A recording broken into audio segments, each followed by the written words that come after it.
Hi, I'm Phil, work at Hornby, senior designer there, and I designed this bad boy, the P2, and we've got one right behind me. The real loco is huge, and you never fully appreciate how big they are until you stand right next to them and you realise what beasts they are. But I'm really pleased the way it's turned out. Yeah, the model has turned out really good. I'm happy with it. I think it's great seeing it. You come in here, you know, I've spent a long time designing it, and to actually come up and see the real thing, it does add a new perspective to it, but it's quite exciting.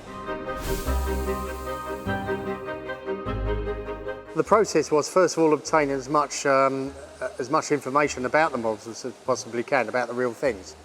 That means drawings, photographs, any historical evidence I can find, talking to people in societies that understand it and understanding the actual locomotive itself.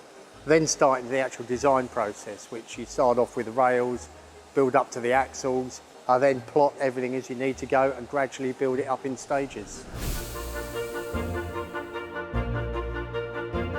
I think there's always challenges with there's different challenges with whatever you're actually designing, and P2 was no exception.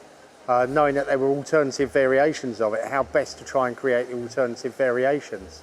The way of trying to make it modular if necessary, to cut down the cost of the tooling, but to still achieve all the necessary models you can.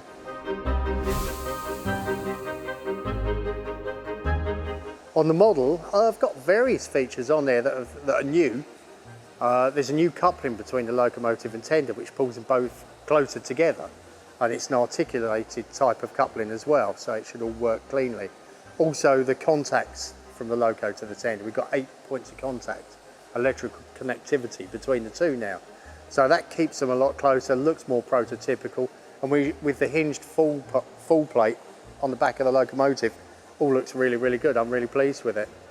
I think really I like the shape of the P2 full stop. I think it's a really neat shape. Everything is clean, it's clean lines all the way through. And it's that simplicity of the shape that also adds its own complexities, because there's a lot more detail you try and get in. But I really like the shape of this model.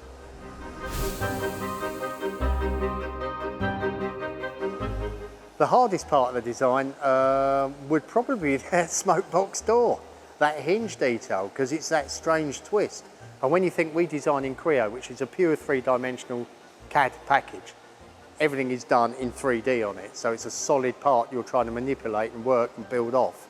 That was a really tricky shape to accomplish, really tricky. I think I've captured it pretty good, and it was, yeah, it was tough going getting that right. It took some time.